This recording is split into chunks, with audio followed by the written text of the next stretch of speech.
Excelentíssimos membros da Assembleia Geral, senhoras e senhores representantes das Nações Unidas. Os Estados Unidos da América se apresentam perante essa Assembleia como uma das nações fundadoras da Organização das Nações Unidas e membro permanente do Conselho de Segurança. Ao longo das décadas, nosso país desempenhou um papel central na construção da ordem internacional contemporânea, participando ativamente de resoluções de conflitos armados, da promoção dos direitos humanos e do fortalecimento da paz e da democracia em diversas regiões do mundo. Nosso compromisso com a segurança global e com o desenvolvimento sustentável reafirma a legitimidade da nossa presença neste debate. Com uma atuação firme e histórica em assuntos multilaterais, os Estados Unidos têm sido protagonistas em missões de paz, em ações humanitárias e no apoio à reconstrução de nações devastadas por guerras. Também lideramos iniciativas científicas e ambientais de impacto internacional e promovemos ao longo da história a diplomacia como ferramenta para a resolução de conflitos. É sob essa responsabilidade global que os Estados Unidos trazem à pauta a questão da Groenlândia. Geograficamente, esse território encontra-se muito mais próximo dos Estados Unidos do que da Europa continental. Essa proximidade, aliada ao contexto geopolítico atual, torna evidente a importância de uma atuação cooperativa e estratégica por parte de nações com capacidade e responsabilidade reconhecidas pela comunidade internacional. A presença americana na base aérea de Thule, localizada no norte da Groenlândia, é um exemplo histórico da parceria entre os Estados Unidos e o território. Essa base que integra o sistema de defesa do Atlântico Norte no âmbito da OTAN representa não apenas um ponto de proteção estratégica, mas também uma demonstração do nosso compromisso com a segurança regional e global.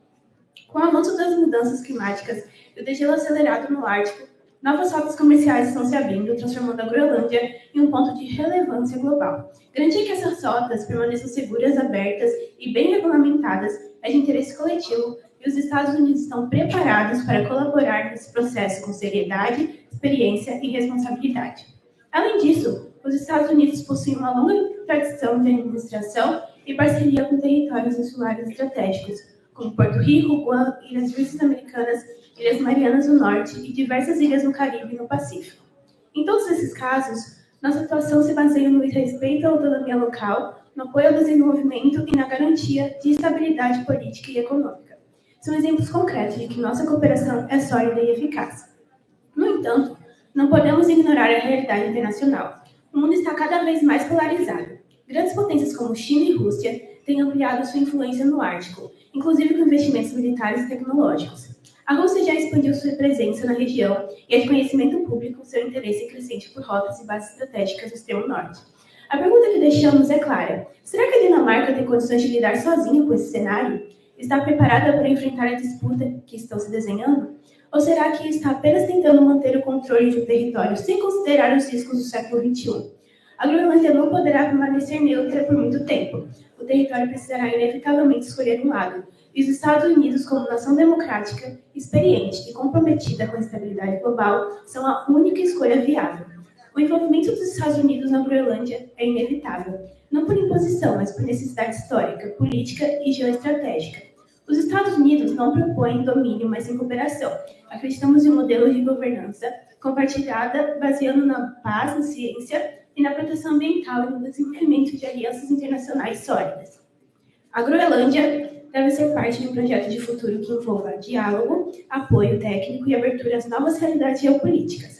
Que este debate não se limite à defesa do que já existe, que ele seja uma oportunidade de repensar o papel da Groenlândia no século XXI e de reconhecer o potencial de uma atuação conjunta entre nações comprometidas e o bem-estar coletivo.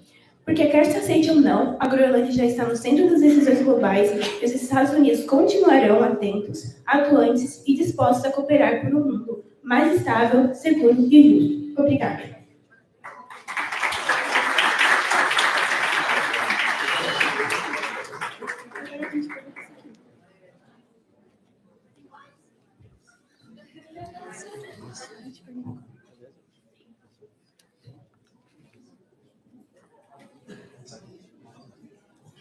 Bom dia, prezados senhoras e senhores representantes dos Estados Unidos.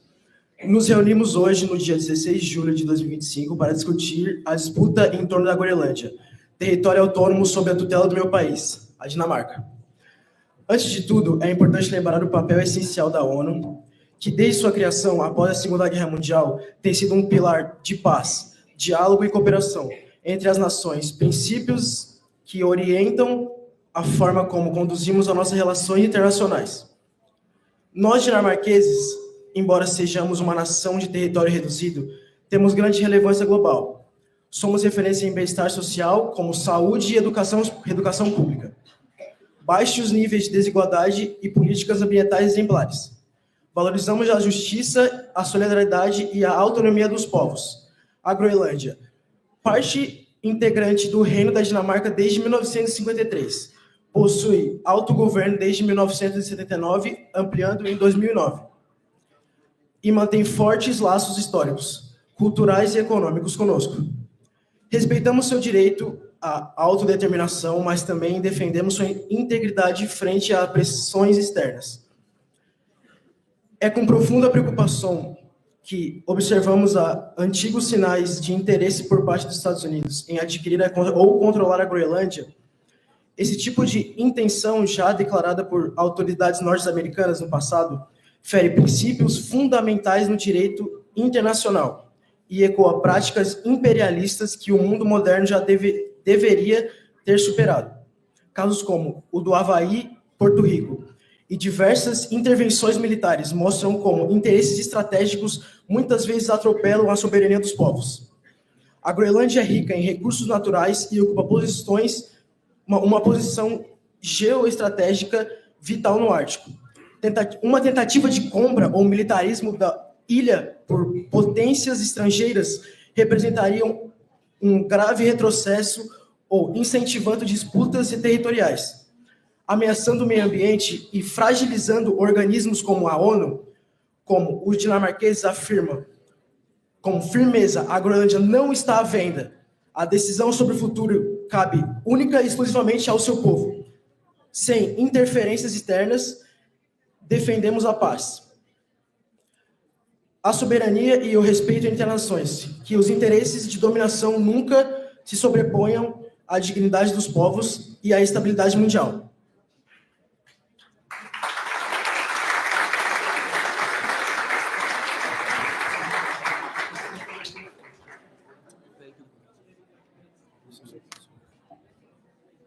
Bom, vocês falaram do caso do Havaí, né? Por que não tem independência no Havaí? A autodeterminação é justamente o que praticamos. Porto Rico teve referendos e a maioria votou por manter a associação com os Estados Unidos. No Havaí, apesar das vozes de independências, há ampla cidadania, acesso a serviços e respeito à cultura nativa. A escolha é do povo. E é isso que queremos para a Groenlândia também. Escolha, não imposição. E se a Dinamarca se preocupa tanto com a independência do Havaí, porque mesmo a Dinamarca não deixa a Groenlândia falar por si só e ter uma independência ela mesma? A Dinamarca contribui com forte influência na Groenlândia economicamente, porque tem linha direta com instituições e cuidados com o povo. Ela contribui com uma forte contribuição econômica, como comércio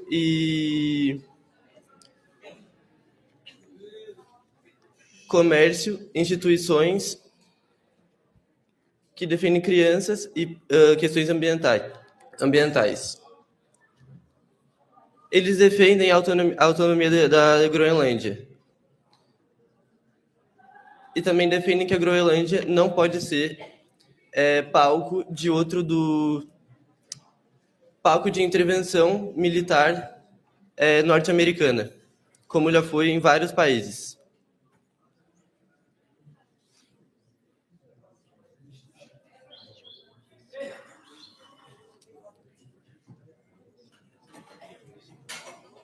Se a Dinamarca trata tão bem a Groenlândia, quais são as obras feitas, como os hospitais, postos policiais, empregos, geração de empregos que fizeram nas últimas décadas?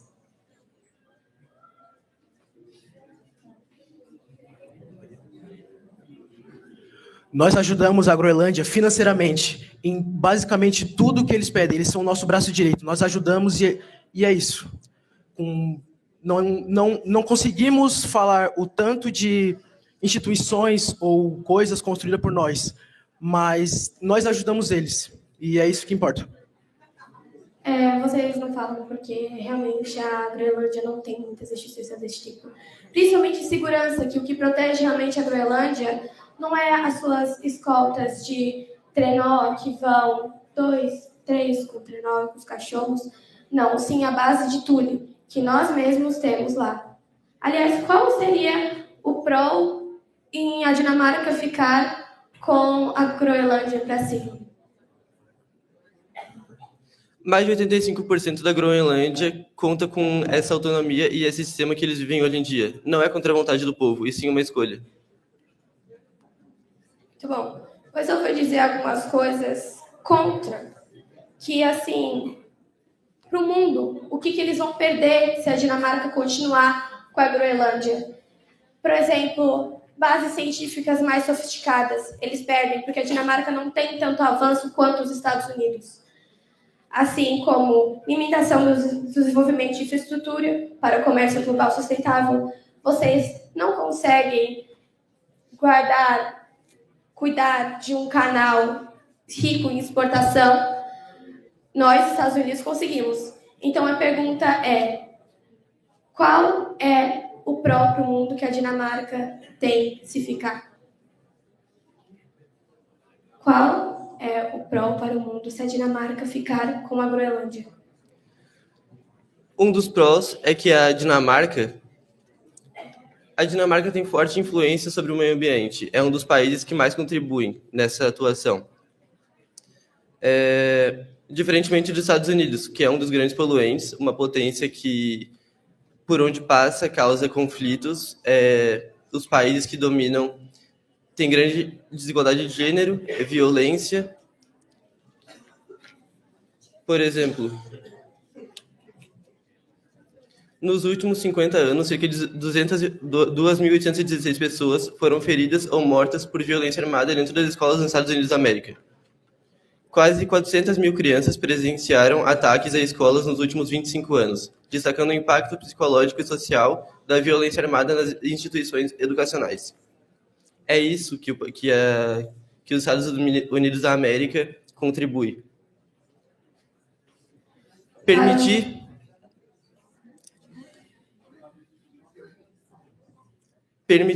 que os Estados Unidos da América se expanda pelo globo é o mesmo que dar acesso irrestrito à violência.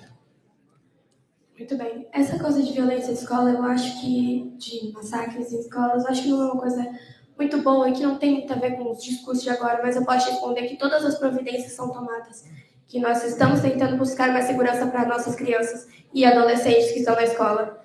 Isso é uma coisa que, com certeza, nós vamos priorizar e priorizaremos. Agora, o próprio mundo precisar dos Estados Unidos ficar com a Groenlândia bases científicas mais fortificadas, estabilidade geopolítica no Ártico, porque vocês terão condições de enfrentar grandes potências? Porque não é só nós que vamos atrás da Groenlândia, vai ser outras grandes potências. Prevenção à exploração predatória, como eu falei, vocês não têm muita segurança lá, não é mesmo? Fortalecimento da ciência e da pesquisa internacional. Os Estados Unidos controlando a região, haverá mais investimentos científicos com cooperações internacionais. Bases modernas com tecnologia de ponta poderão ser construídas. A Groenlândia poderá virar uma Antártica do Norte desmilitarizada, científica e protegida.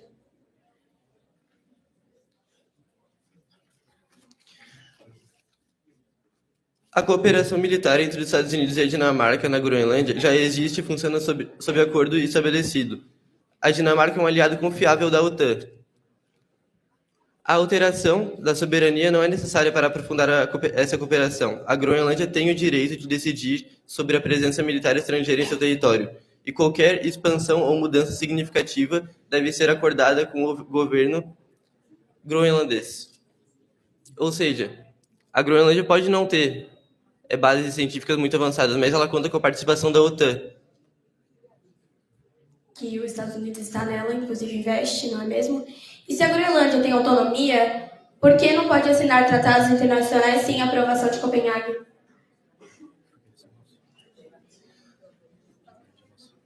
Porque a Groenlândia é um povo pertencente à Dinamarca.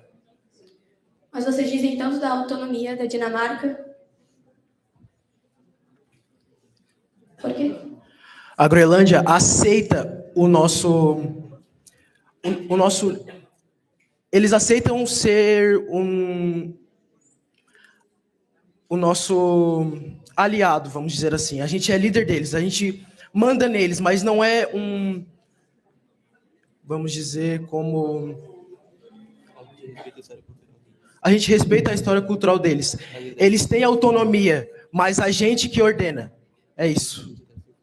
Ah, tá bom. Então vocês estão dizendo que ela não tem liberdade. Mas eu vou pôr um fim aqui. Se a Dinamarca realmente se importa com o bem-estar da Groenlândia, por que continua tratando a ilha como uma extensão estratégica e não como um povo com identidade própria e destino soberano? Porque nós sabemos quais os passos dos Estados Unidos dentro da Groenlândia. Os únicos interesses da Groenlândia são com as rotas dos Estados Unidos na Groenlândia, são as rotas comerciais, a extração de minérios preciosos, que vai ajudar na economia de vocês. É o único envolvimento de vocês com a Groenlândia. O único interesse político de vocês. Como eu posso dizer uma coisa? A Groenlândia não vai ser só vista por nós, vai ser vista por outras grandes potências. Vocês não terão como se defender sozinhos. Vocês vão precisar de ajuda de alguém. Já são anos que a Groenlândia pertence à Dinamarca. Durante esses anos, a gente continua sob a paz e mantendo a Groenlândia sob nossa tutela. Sem intervenções militares estrangeiras ou envolvimentos que vão contra a paz, que é a nossa política mais forte. Não tem por que mudar isso agora, só porque vocês querem uma parte dela, só porque vocês querem toda ela por interesses econômicos. Querendo ou não, a Groenlândia já está no meio de uma guerra, principalmente com agora de gelos e novos caminhos se abrindo. É isso.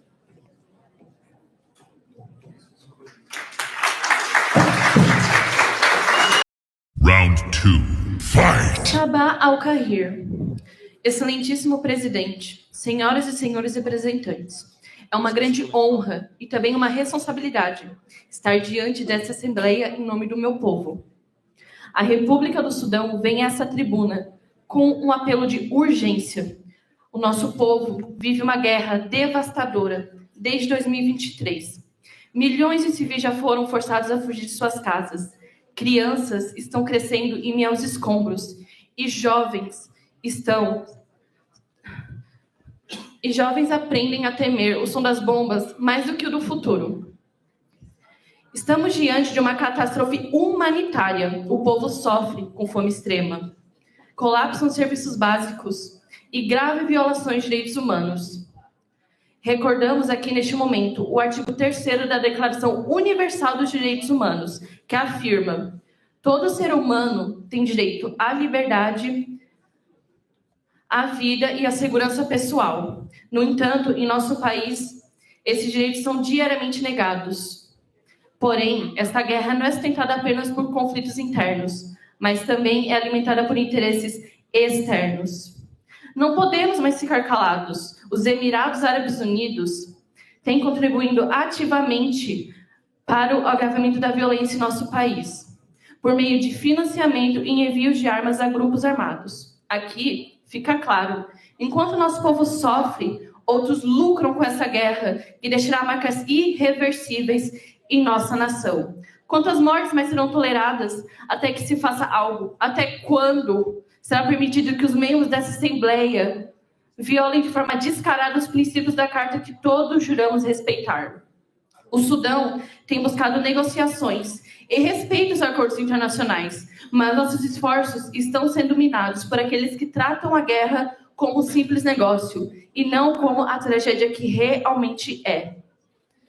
Diante disso, nós pedimos a essa Assembleia um embargo imediato ao envio de armas, uma investigação internacional, sanções aos países que apoiam grupos armados e, principalmente e acima de tudo, ajuda humanitária urgente para salvar vidas. O nosso povo apenas deseja paz, mas nós não podemos alcançá-la sozinhos. Que essa Assembleia escolha, a partir de agora, agir com humanidade e coragem. Muito obrigada.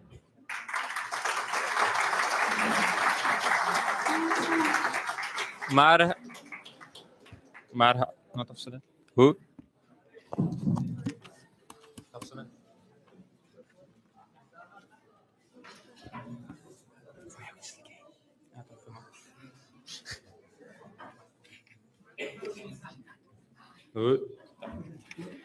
Marhaba Ladjemeh. Excelentes delegados. É uma honra que os Emirados Árabes Unidos se dirigem a esta Assembleia Geral das Nações Unidas. Os Emirados Árabes Unidos é formado por 7 Emirados, referência em estabilidade política e econômica, seguro e estável, e com economia forte. No caso do Sudão, a guerra civil iniciada em abril de 2023 entre as Forças Armadas Sudanesas e as Forças de Apoio Rápido ilustra as complexas dinâmicas de um conflito patrocinado, a interferência de potências externas direta ou indiretamente, torna-se um fator catalisador que aprofunda a instabilidade, dificultando acordos internos e alimentando a perpetuação dos combates. Os Emirados Árabes Unidos reconhecem que conflitos patrocinados trazem à tona sérias crises humanitárias, como a obstrução à ajuda internacional, ataques a civis e a destruição de infraestrutura essencial. No Sudão, a ONU já relatou graves violações de direitos humanos, incluindo o deslocamento forçado de milhões de civis, execuções sumárias, estupros sistemáticos e destruições de centros médicos e educacionais. Lamentamos profundamente tais ocorrências e reforçamos nosso compromisso com a ajuda humanitária, neutra e despolitizada.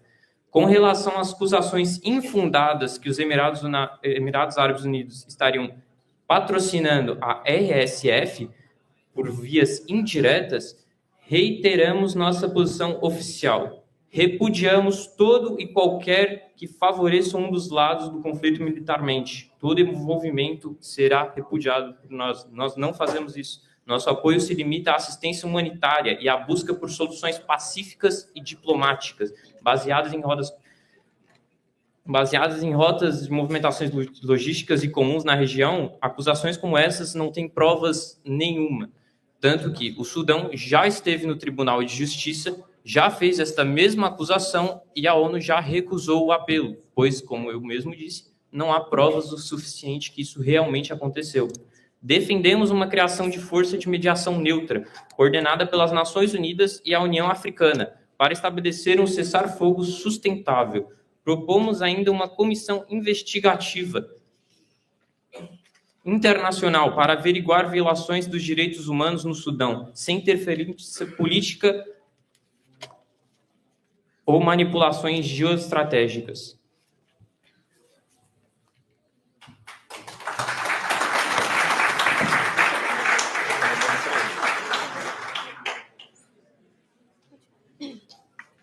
Bom, nós gostaríamos de começar perguntando o que vocês têm a falar sobre aviões que saem da base dos Emirados Árabes e chegam até a base de apoio das Forças de Apoio Rápido no Sudão.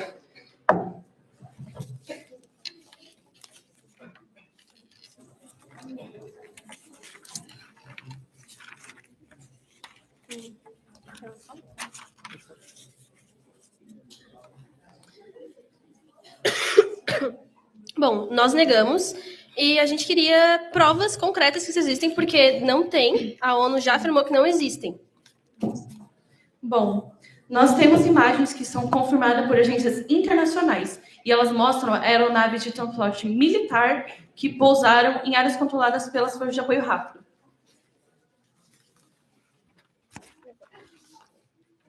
Essa aqui é uma delas, que ela é de outubro de 2024.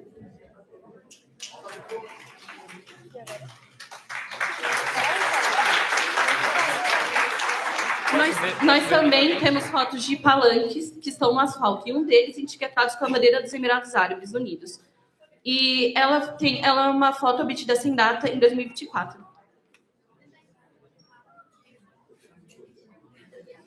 Aqui para todos ver, que não estamos mentindo.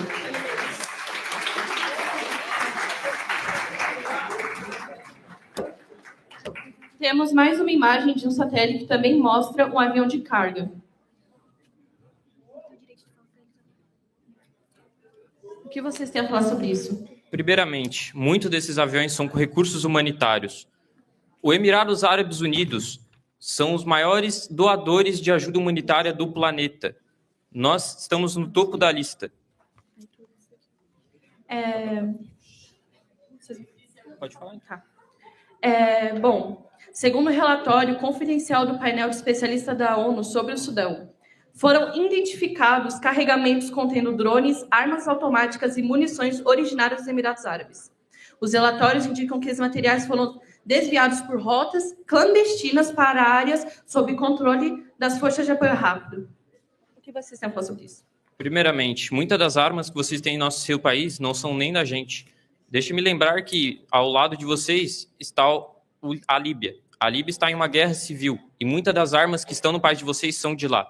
Acusar a gente falando que nós vendemos armas, sendo que muitas das armas comprovadamente vieram da Líbia por conta de uma guerra civil. Vocês estão focando justamente na gente. Nós estamos aqui tentando ajudar. Nós propomos uma agência internacional para ajudar nos direitos humanos. E vocês só atacam a gente. Tantos países tentando afetar vocês indiretamente. Nós só queremos a paz. Nós queremos ajudar de forma humanitária. A gente fala isso porque a tão chamada ajuda, muitas das vezes, vem sem fiscalização e mal utilizada. Não é humanitária, é de fato mais militar ou econômica, com interesses públicos por trás. O problema não é só o uso da ajuda, mas como se a ajuda dos Emirados oferecessem armas em vez de alimentos, munição em vez de hospital. Então eu pergunto, já que vocês negam tanto, vocês não têm conhecimento do que vocês fazem no nosso país? Vocês têm conhecimento das graves violações dos direitos humanos cometidos pelas forças de apoio rápido, como estrupos em massa e execuções de civis? Qual é a posição oficial dos Emirados sobre isso? Nós sim temos muita consciência e sabemos que vocês estão enganados. Nós enviamos muitas ajudas para o país de vocês. Então, a pergunta que a gente quer fazer, então, a gente tem consciência sobre isso. Vocês estão errados. A gente quer saber. A gente cede doações humanitárias, mas como o seu governo garante que essas organizações, essas ajudas humanitárias cheguem na zona de conflito? Vocês estão desviando ou estão realmente ajudando o seu povo? Nós mandamos. Agora vocês têm que usar com sabedoria. Bom, nós queríamos devolver com outra pergunta. O que adianta vocês, com uma mão, oferecer alimentos, ajuda, e com a outra, por trás, oferecer armas a grupos armados que estão matando o nosso povo? Nós queríamos saber o que adianta vocês falar que ajudam, se de outra forma vocês estão matando o nosso povo, mesmo que de forma indireta. Nós não matamos o seu povo de forma indireta. Essas acusações que vocês todos estão falando já foram para a ONU tantas e tantas vezes. Isso já foi para a Justiça Internacional e não tem provas. O que adianta você chegar aqui com imagens que podem ser completamente adulteradas e falar coisas assim? Bom, nós temos grandes evidências de que tudo que vocês estão falando agora é mentira.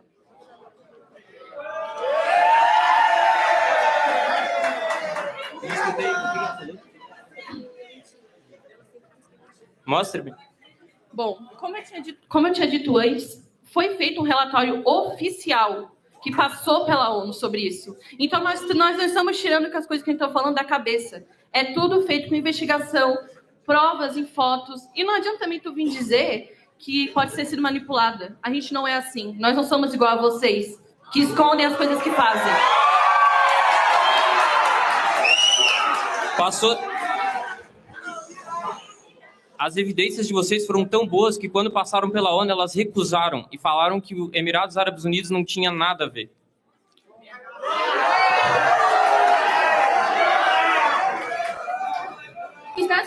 Os Estados sudaneses têm sim falhado. Mas a pergunta que não quer calar é: por que as potências como Emirados seguem investindo em guerras e não reconstrução ou diálogo? Se realmente se preocupam com o povo sudanês, usarão sua influência para pressionar por negociações em vez de paz. Nós não queremos focar na guerra. Nós, aqui mesmo, o primeiro discurso que nós fizemos, defendemos uma criação de força de mediação neutra. Nós falamos aqui, a primeira coisa que nós alegamos, queremos paz. Vocês alegam que nós estamos fazendo guerra. Vocês que estão acusando a gente, em nenhum momento a gente quer guerra, a gente quer paz. E o Sudão está disposto a aceitar essa mediação multilateral imparcial para negociar o cessar-fogo duradouro? Bom, nós queremos, agora depende de vocês. Bom, vocês dizem sobre mediação neutra, só que o que adianta vocês falar isso daí agora se antes vocês financiaram grupos armados? Sabe, esse é o nosso foco, a questão de financiar grupos armados. Vocês estão querendo paz agora, porém, o que adianta? Eu já disse e vou repetir, até mesmo a própria ONU, vocês estão recorrendo a isso tantas vezes e todas as vezes foram negadas. Dá para vocês pararem de bater na mesma tecla e aceitarem a nossa ajuda como...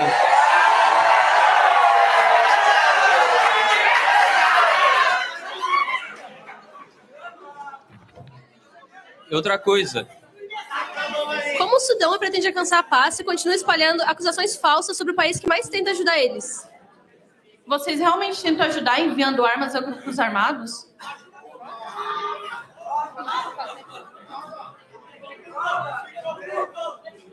cadê as armas? Onde é que elas estão? Nos aviões que vocês enviam, talvez.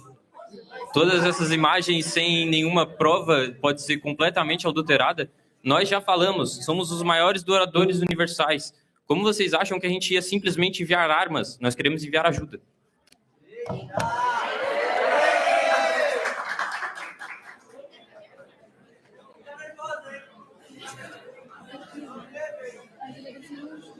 Bom, nós entendemos que vocês querem ajudar, mas a chamada ajuda muitas vezes vem sem fiscalização real e não é humanitária de fato, mas militar ou econômica, com interesses políticos por trás. O problema não é só o uso de ajuda, mas o tipo de ajuda que os Emirados oferecem. Armas em vez de alimentos. Sem fiscalização. Deixa eu repetir novamente. Nós defendemos uma criação de uma força de mediação neutra. Vocês dizem que não tem fiscalização, nós queremos colocar uma fiscalização. Por que vocês não aceitam de uma vez? A gente não aceita pelo simples fato de que vocês ajudam. As ajudas humanitárias não chegam a áreas dominadas pela RSF. As armas não chegam. A ajuda humanitária não chegam. Mas as armas sim chegam. Qual é a sua ajuda, então? Acabou? Nós temos provas que nós somos... Pode finalizar? Pode finalizar.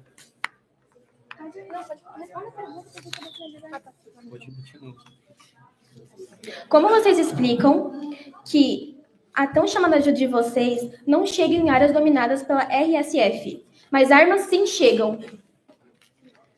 Como eu falei, a gente manda ajuda. Agora não depende do nosso governo essa ajuda chegar no país de vocês. Isso é responsabilidade de vocês. A gente não é o pai de vocês. A gente manda ajuda, vocês têm que distribuir ela. Nós precisamos finalizar. E o nosso fato é, a própria ONU reconhece, o Sudão vive a maior crise humanitária do mundo, mas parece que o mundo não quer ouvir. Quantas mortes ainda vão precisar acontecer até que alguém olhe para nós? Quantas crianças vão morrer de fome em silêncio? Até quando vão ignorar os gritos do meu povo, que clama por paz enquanto recebe balas e bombas? Não viemos aqui como culpados, viemos aqui como sobreviventes. Sobreviventes de uma guerra financiada, aonde, em vez de ajuda, recebemos armas. O Sudão não quer mais ser um campo de guerra financiado. Quer ser um país reconstruído. Por isso pedimos, não como representantes, mas como seres humanos. Parem de alimentar nossa guerra. Comecem a ouvir a nossa dor. Porque enquanto o mundo se cala, o Sudão grita por socorro.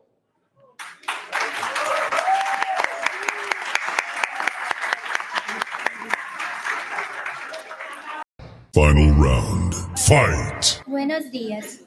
Señor presidente, miembros de la Asamblea General de las Naciones Unidas e a todos os habitantes que nos escutam.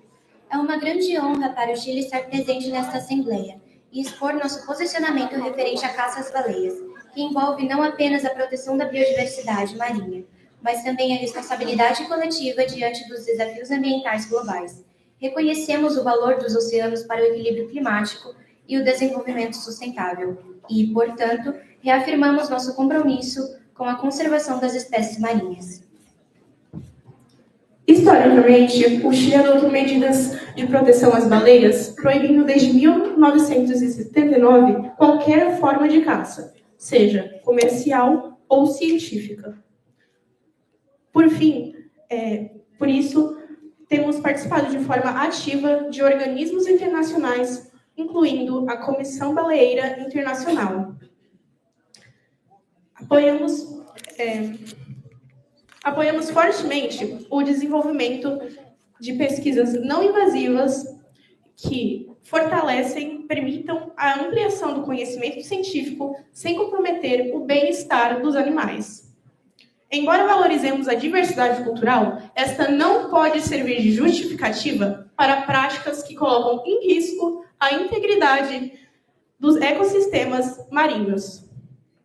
A caça às baleias, inclusive quando realizada sob alegações científicas, tem impactos evidentes que prejudicam a recuperação de espécies e fragilizam a biodiversidade oceânica. Contudo, o Chile reafirma seu empenho em fortalecer o multilateralismo, a aplicação efetiva do direito internacional e o diálogo construtivo entre Estados como caminhos essenciais para alcançar soluções duradouras. Diante disso, convocamos a comunidade internacional a reforçar seu compromisso com a proteção das espécies marinhas, intensificar a cooperação global e priorizar ações concretas que assegurem a preservação dos oceanos, pois somente com esforço conjunto, responsabilidade comum e ações coordenadas poderemos proteger os recursos marinhos e assegurar a qualidade de vida das futuras gerações.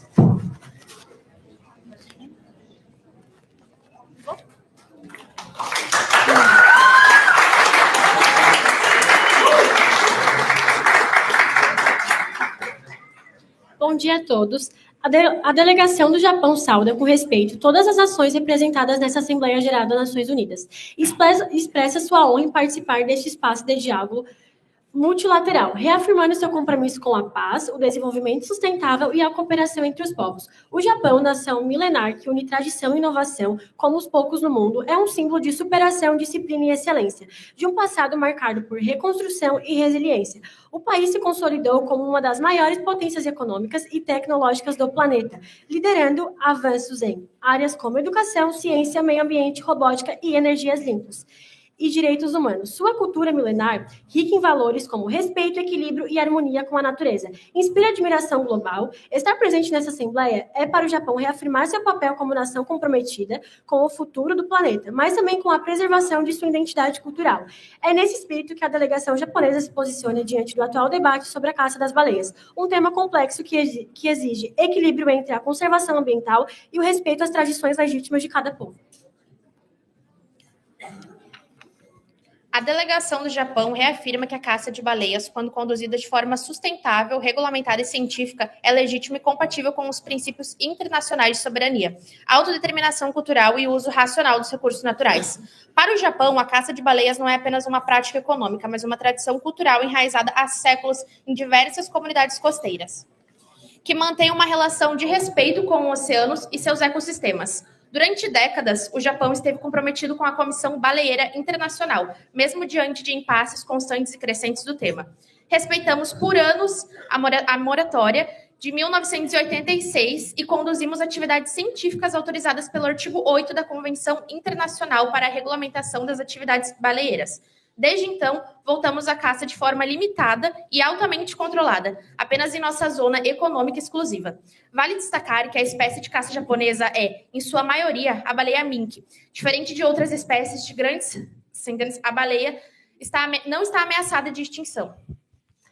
A delegação do Japão reafirma seu compromisso com o diálogo respeitoso e a busca por soluções equilibradas, que considerem não apenas a proteção ambiental, mas também os direitos culturais, históricos e soberanos dos povos.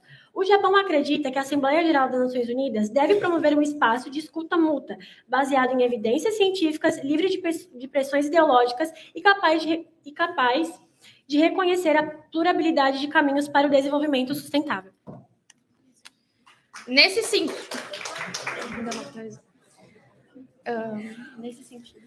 sentido, o Japão espera que esta Assembleia incentive a criação de mecanismos multilaterais de cooperação científica sobre a vida marinha, além de fomentar o respeito às tradições culturais que consistem com a preservação da natureza. Esperamos que, juntos, possamos construir pontes entre o conhecimento e o respeito às diferenças, garantindo que o futuro do planeta seja definido com base no equilíbrio e não na imposição unilateral de valores. Com sabedoria, ciência e diplomacia, acreditamos que é possível encontrar soluções que respeitem a vida em todas suas formas.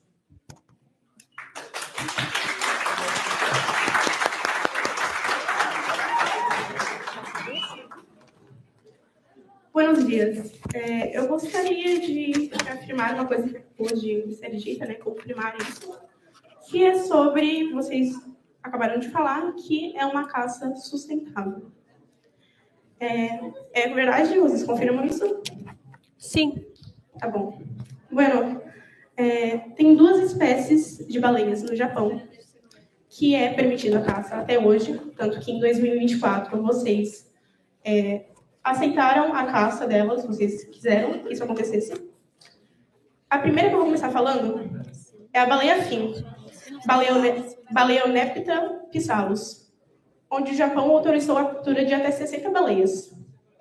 Essa espécie é classificada pela IUCN, a União Internacional para a Conservação da Natureza. Ela é classificada como vulnerável, ou seja, significa que em um futuro próximo ela vai entrar em extinção. De acordo com a Kyodo News, uma das maiores agências japonesas de notícias, de 1980 até 2019, mais de 17.600 baleias foram mortas, inclusive 333 baleias mink na Antártica e entre 90 e 135 baleias seis. As baleias seis são consideradas pelo mesmo órgão como em extinção desde 1980. Entre 2002 e 2017, mais de 1.400 baleias seis foram mortas pelo Japão. Baleias essas que, novamente, estão em extinção. Eu gostaria de fazer a pergunta agora, reformulando tudo o que eu disse. O que vocês têm a dizer sobre isso? É realmente pelo bem-estar? É sustentável? Ou vocês estão pensando financeiramente e economicamente sobre isso?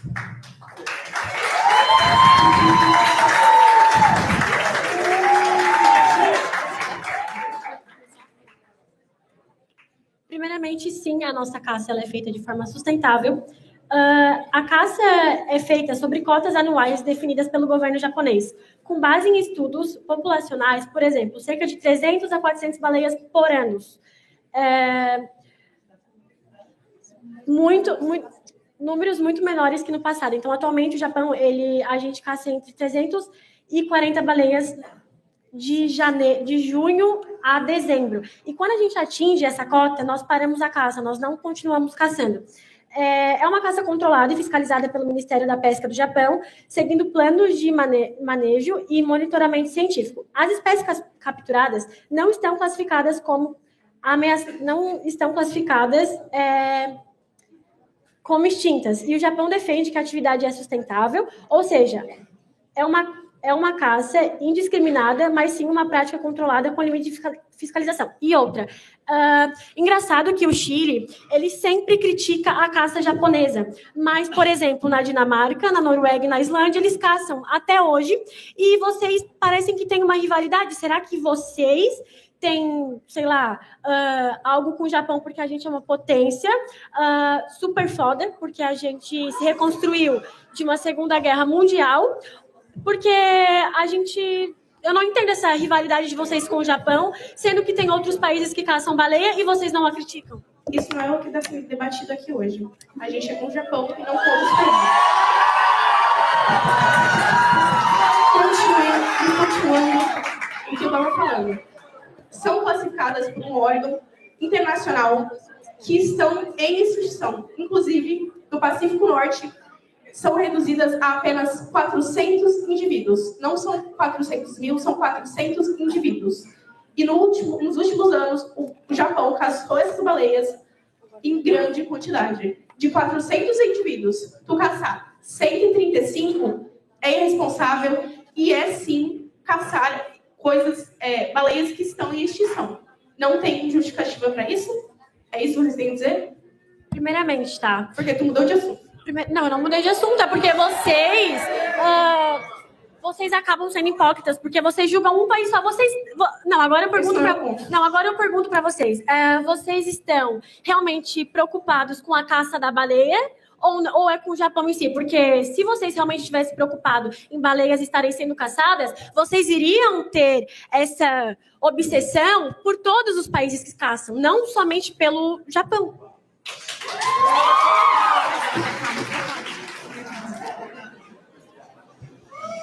Ou seja, vocês não têm justificativa.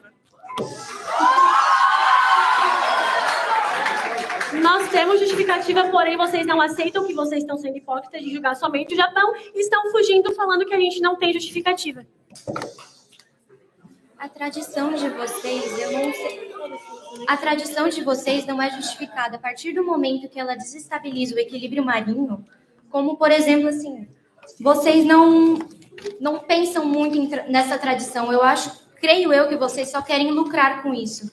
Como, por exemplo, há dados, por exemplo, de 12 de dezembro de 2024, onde 1 quilo da carne de baleia foi leiloada por aproximadamente $1.300, cerca de 7.800 por quilograma. Vocês acreditam que isso é tradição ou é apenas econômico?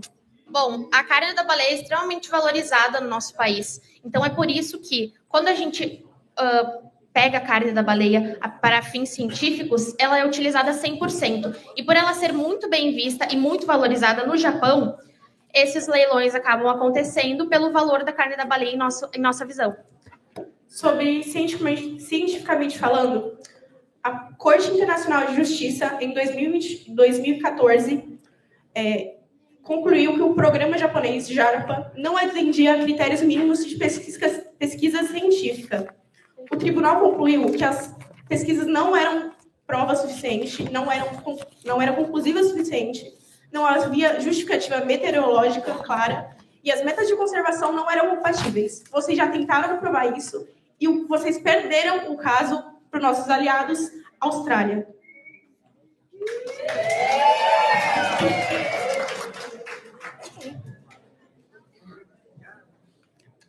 O Japão tem documentos e registro que comprovam que a caça à baleia para fins científicos realmente foi utilizada, principalmente sobre o programa conhecido como JARPA.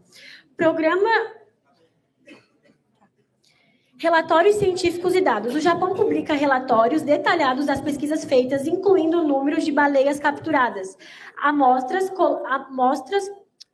coletas, análises populacionais, genéticas e estudos sobre o ecossistema marinho.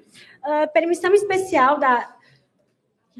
Não, é a Comissão Baleeira Internacional. Permissão especial da Comissão Baleeira Internacional. O Japão operou sobre a permissão especial da Comissão Internacional da Baleia para caçar baleias com fins científicos, conforme previsto no artigo 8 da Convenção Internacional para regulamentação da pesca da baleia. Continua. Não, calma. De novo, o tribunal concluiu que vocês não tinham prova suficiente e vocês perderam o caso. Não foi provado em nenhum momento que essa caça era era sustentável e que, na verdade, era disfarçadamente usada como comercial. Mas realmente não é, porque a gente precisa disso, porque a pesquisa permite estimar com mais precisão o tamanho das populações de baleia, sua saúde e tendências, ajudando no manejo sustentável. Entendimento do ecossistema também. Estudar as baleias contribui para entender sua posição na cadeia alimentar, impactos ambientais e efeito nas mudanças climáticas. E também na gestão dos recursos marinhos. Ajuda a balancear a conservação com o uso sustentável dos recursos, apoiando políticas pesqueiras e ambientais. E, para finalizar, quando o Japão estava de joelhos após a guerra, foi a baleia que alimentou nossas crianças e manteve nossas famílias vivas. Hoje, ao tentarem arrancar essa tradição, é como tirar memórias de um povo que sobreviveu graças a ela. Não estamos falando só de caças, estamos falando sobre respeito à nossa história. E outra, antigamente, após a Segunda Guerra Mundial, a baleia era o nosso único sustento. Então, coloca vocês, chilenos, dentro de casa, após uma Segunda Guerra Mundial, na verdade, com tudo destruído, com várias crianças, uma geração inteira, seus pais, seus avós, morrendo de fome, e o seu único sustento era a caça da baleia. Vocês iam preferir deixar uma criança morrendo na frente de vocês ou deixar uma baleia ser caçada para sustentar muitas crianças? Porque eu prefiro a vida de uma criança do que a vida de uma baleia que vai se reproduzir várias vezes.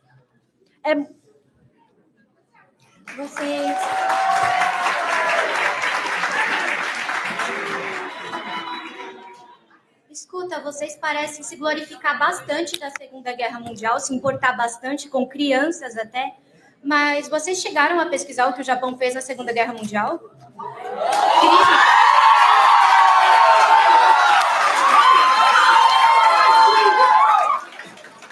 Crimes como o canibalismo, violações dos direitos humanos foram cometidas pelo Japão durante a Segunda Guerra Mundial. Por exemplo, o canibalismo, soldados japoneses comiam a carne de soldados filipinos, soldados chineses, como forma de glorificar por ego. O estupro coletivo na Filipinas e na China, dito como mulheres de conforto durante a Segunda Guerra Mundial no Japão, vocês chegaram a invadir terras filipinas e chinesas, estupraram cerca de mais de 20 mil mulheres filipinas e chinesas, incluindo crianças, bebês, mulheres em estado frágil. Tudo por glória? Vocês se glorificam durante a Segunda Guerra Mundial por causa disso? Nós não nos glorificamos pela Segunda Guerra Mundial, mas também nós não achamos justos uma geração de crianças e várias crianças e adolescentes, pessoas que não têm nada a ver, pagar o pato de morrer passando fome, entendeu? Sendo que hoje existe ciclo reprodutivo de baleia. As baleias do Japão não estão mais extintas. A gente caça baleias que não estão em extinção. E sim, nós queremos respeito pela nossa cultura, coisa que só nós passamos. E não vai ser a moral moderna de vocês que vai apagar a nossa história. A história de vocês, eu queria muito perguntar para vocês. Vocês se importam com as crianças de vocês passando fome? Vocês se importaram com as crianças sendo estupradas na Filipinas e na China? Vocês chegaram a se importar?